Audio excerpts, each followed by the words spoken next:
विजय जी नमस्कार।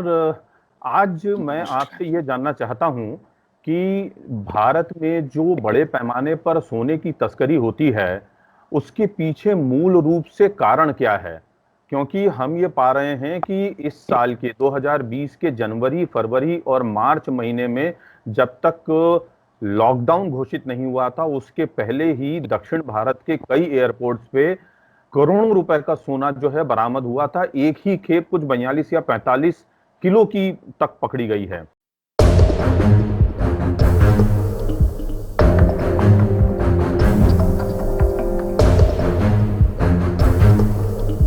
आज की डेट में सोने की तस्करी का मेन कारण क्या है कि इस चीज से नकारा नहीं जा सकता कि हमारे देश में काला धन है नहीं। काला धन बहुतायत में है और उसकी निरंतर आवक जारी है। बिल्कुल। तो अभी आज की डेट में हमारे पास रियल एस्टेट की क्योंकि प्राइसेस नहीं बढ़ रही है। रियल हम्म। एस्टेट की डिमांड की तुलना में सप्लाई ज्यादा है। हम्म। तो उसमें कोई भी प्राइसेस इंक्रीज नहीं आ रहा रियल एस्टेट में। तो लोगों के पास में अभी निवेश का एक ही साधन बचा हुआ है, गोल्ड। गोल्ड बार से लोग में निवेश कर रहे हैं। अच्छा, गोल्ड बार में निवेश करने के कारण से गोल्ड की तस्करी बढ़ गई है। क्योंकि नोटबंदी से पहले अगर कोई भी आदमी 2 लाख रुपए से ऊपर का कोई भी व्यापारी बिल काटता था और उस पैसे को वो कैश में काट करके बैंक में जमा कर देता था, उसके ऊपर रिस्ट्रिक्शन लगा दिया गया कि कोई भी 2 लाख से ऊपर का बिल नहीं काट सकता है। तो उसके कारण से तस्करी की काफी बढ़ गई है गोल्ड की। और ये पैसा जो है केवल कैश में सर्कुलेट हो रहा है। क्या ये सिर्फ एकमात्र यही वजह है? और आप इस गोल्ड की जो स्मगलिंग है उसे रोकने के लिए क्या सलाह देंगे सरकार को कि वो ऐसा क्या करे जिससे कि सोने की तस्करी रोकी जा सके? इसके लिए तो मैं एक ही सलाह दूंगा कि सरकार को अभी एक तो हम कोरोना के संकट से भी गुजर रहे हैं। तो मेरी एक सलाह ये है कि फाइनेंशियल ईयर 2020-21 के लिए सरकार इनकम टैक्स का स्लैब रेट, जिनकी इनकम 50 करोड़ से कम है, इंडिविजुअल्स की, मैं कंपनी के लिए नहीं बोलता हूँ, एवरी इंडिविजुअल जिसकी इनकम 50 करोड़ से कम है, उसको एक स्टैंडर्ड स्लैब रेट कर दे कि 10% आपको टैक्स लगेगा। तो उसके कारण 10% स्लैब रेट होने के कारण से काफी पैसा बैंकिंग चैनल में आ जाएगा।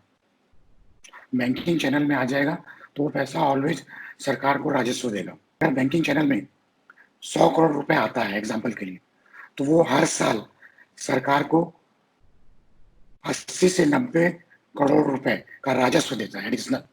जो राजस्व अच्छा। मिलता है उतना राजस्व एडिशनल देता है। ये अच्छा। हमारी ये हमारे टैक्सेशन एजेंसियों की कैलकुलेशन में नहीं कर पा रहे हैं कि हम्म। हमको हम्म। इतना राजस्व मिलता है। हम्म। क्योंकि वो पैसा बैंक में जमा होगा या वो किसी भी चीज को खरीदेगा।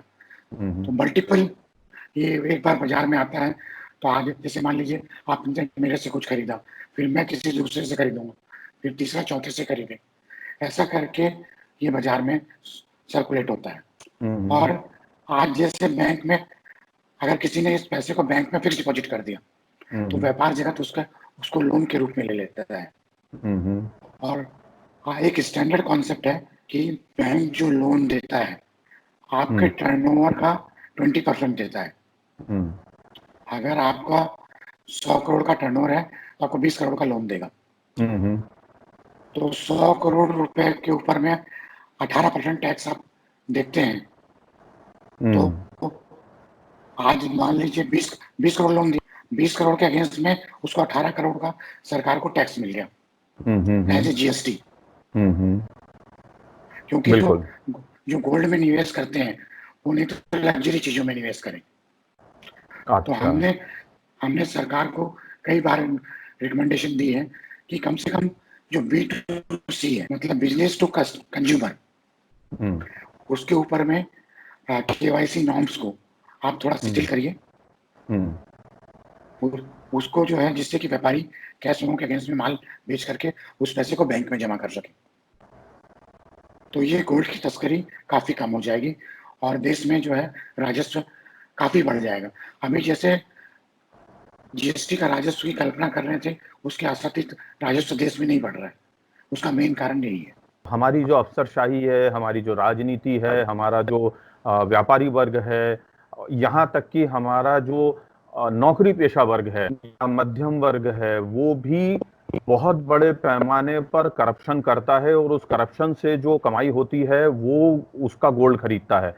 और निश्चित तौर पे जो उसकी अवैध कमाई है, उस अवैध कमाई के सामने वो वैध तरीके से तो सोना खरीदेगा नहीं, वो भी अवैध सोना ही खरीदेगा। तो जैसे कि आपने चर्चा में मुझे ये बताया था कि 800 टन सोना हम लोग हर साल भारत जो है वो आयात करता है विदेशों से। डोमेस्टिक यूज तो के लिए, डोमेस्टिक यूज के लिए। जी बिल्कुल। तो डोमेस्टिक यूज के लिए इसका मतलब है कि इंडस्ट्रियल यूज के लिए अलग से सोना आता है? नहीं, इंडस्ट्रियल में इसका ज्यादा उपयोग नहीं है, एक्सपोर्ट पर्पज के लिए अलग आता है।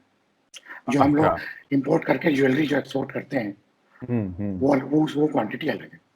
अच्छा, तो जो हमारा डोमेस्टिक यूज के लिए आता है और जिस तरह से सोने की तस्करी के कारण भारत के विभिन्न एयरपोर्ट्स पे और पोर्ट्स पर सोने की बरामदगी दिखाई दे रही है, पिछले कुछ समय की ही बरामदगी देख रहा हूं, तो एक एक गैंग से 3,300 करोड़ 3,300 किलो सोने तक की बरामदगी के मामले सामने आ रहे हैं। तो ये जो पूरा का पूरा करप्शन है, पूरा जो भ्रष्टाचार है, क्या उसकी जड़ नहीं है सोने की तस्करी? इसका तो इसमें कोई शक नहीं है। सोने की तस्करी, जो भ्रष्टाचार के रूप में जो पैसा आ रहा है, उसको इन्वेस्टमेंट का और कोई ऑप्शन है नहीं आज के देश में। रियल एस्टेट के रेट बढ़ नहीं रहे हैं, तो हमने सरकार को सलाह दी है और छत्तीसगढ़ सरकार ने अभी रियल एस्टेट की कलेक्टर गाइडलाइन 30% कम की है, जिसके कारण से यहाँ पे थोड़ा रियल एस्टेट की पूछ परख बढ़ी है और सरकार को काफी राजस्व मिला है। वर्तमान में पूरे देश में जो कलेक्टर गाइडलाइन है, उसको रिव्यू हम्म। करने की जरूरत है। अच्छा। और ऑन एन एवरेज में अगर 30% कम कर दी जाए, हम्म। तो लोगों का इंटरेस्ट गोल्ड की बजाय रियल एस्टेट में भी हो जाएगा। हमने अभी भी एक सुझाव दिया है सरकार को हम्म। कि कोरोना संकट के कारण से, हम्म। जैसे पूर्व सरकारों ने किसान विकास पत्र के नाम से हम्म। एक बैरर बॉन्ड लाए थे जी। 1971, 72, 75 में, हम्म। उसी तरीके से हम्म। अगर सरकारें एक हम्म। साथ एक कोरोना रिलीफ बॉन्ड के नाम से, हम्म। या कोई भी नाम उनको जो उचित लगे, एक बॉन्ड लेके आ जाए, हम्म। उसमें 7 साल का लॉकिंग पीरियड हो हम्म। और उसमें 4.5% जो भी खरीदेगा हम्म। उसको सरकार इंटरेस्ट देगी। बिल्कुल। और उसमें सरकार को एक इम्यूनिटी देनी पड़ेगी हम्म। कि हम इसमें सोर्स ऑफ फंड नहीं पूछेंगे। अच्छा। 7 साल के अंत में हम्म। जो भी इसको इसको क्रेडिट अपने बुक्स में लेगा, हम्म। उसको स्टेट वे कैपिटल गेन के रूप में, बिना लॉन्ग टर्म कैपिटल गेन के रूप में इसको क्रेडिट मिल जाएगा। हम्म। और उससे हम कुछ भी चीजें सोर्स ऑफ फंड नहीं पूछेंगे। तो मेरा अपना मानना ये है, करीब करीब 3 से 4 लाख करोड़ रुपए इसमें हम्म। सरकार को इकट्ठा हो जाएगा। विजय और जी। हाँ। जी जी जी, कंप्लीट कीजिए। इस इसमें मेरा अपना मानना है, आज जैसे मान लीजिए कि अगर कोई भी आदमी फिक्स डिपॉजिट करता है, तो फिक्स हम्म। डिपॉजिट का रेट 6.75 से 7% के आसपास है हम्म। और 4.5% सरकार उसको देती है। हम्म। तो 2.5% के हिसाब से हम्म। 7 साल में उसको 17% सरकार को ये एक रेवेन्यू मिल गया। बिल्कुल। इसके अलावा हमने इसके अलावा हमने सरकार को ये बोला है कि जो ये बॉन्ड खरीदेगा, हम्म। उसको 3% हायर रेट में लोन लेना कंपलसरी हो। हम्म। हम्म। 3% में जब वो लोन लेगा, तो हम्म। सारा का सारा पैसा इसके अगेंस्ट में उसके पास में बुक्स में अवेलेबल हो गया, बिल्कुल वो सही है। बैंकिंग चैनल में पैसा आ जाएगा। तो हम्म। 7 साल में 3% के हिसाब से 7 से 21% ये हो गया। तो हम्म। ये 38% हो जाता है इनकम हम्म। गवर्नमेंट की। हम्म। ये होता है नॉर्मल इंटरेस्ट रेट के हिसाब से। हम्म। अगर हम इसको कंपाउंडिंग करें, तो ये हम्म। 54% होता है। बिल्कुल। तो सरकार को 54% उस पैसे के अगेंस्ट में मिल गया। मनमोहन सिंह की सरकार ने सोने पर प्रति तोला 500 रुपए का आयात शुल्क लगा करके और किसी भी व्यक्ति को सोना लाने की इजाजत दे दी थी।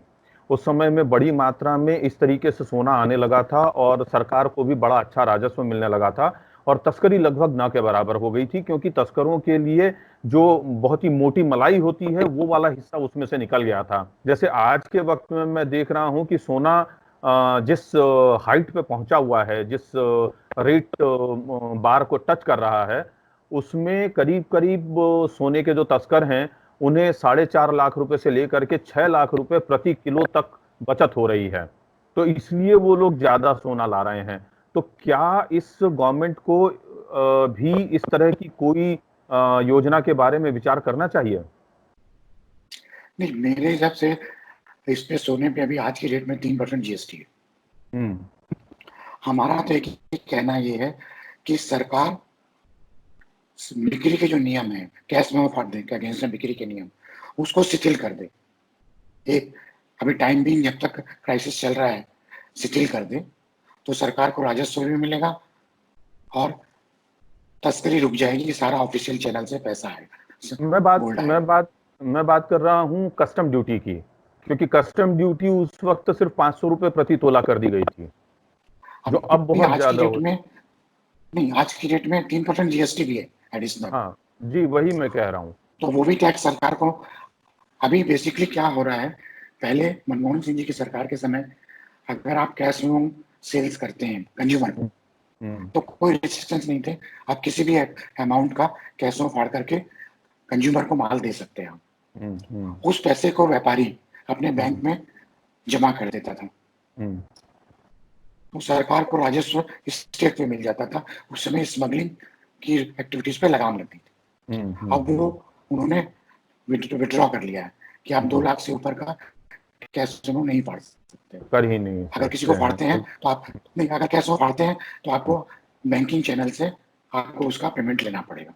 बिल्कुल बिल्कुल, और ये तो आम जनता के लिए सोने की भी। तस्करी और सोने की तस्करी को यह सबसे बड़ा बढ़ावा दे रहा है। हम्म।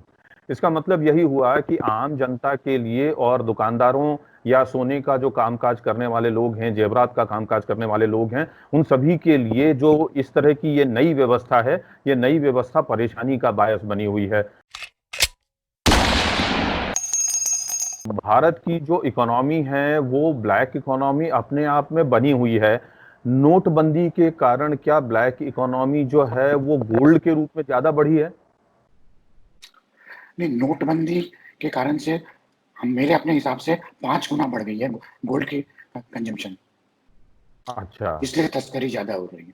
पहले नोटबंदी के पहले क्या था कि कुछ ऐसे ऑप्शन थे देश में, जैसे सेल कंपनीज की थी कुछ, हम्म तो उसमें थोड़ा सा ये होता था कि सिस्टम में पैसा वापस आ जाता था। हम्म। अच्छा। केवल हमारे देश में मेरा एक मोटे अनुमान के हिसाब से करीब करीब 6 से 7 लाख करोड़ रुपए का भ्रष्टाचार के रूप में, कमीशन के रूप में, करप्शन के रूप में और विभिन्न कारणों से कैश का जनरेशन होता है।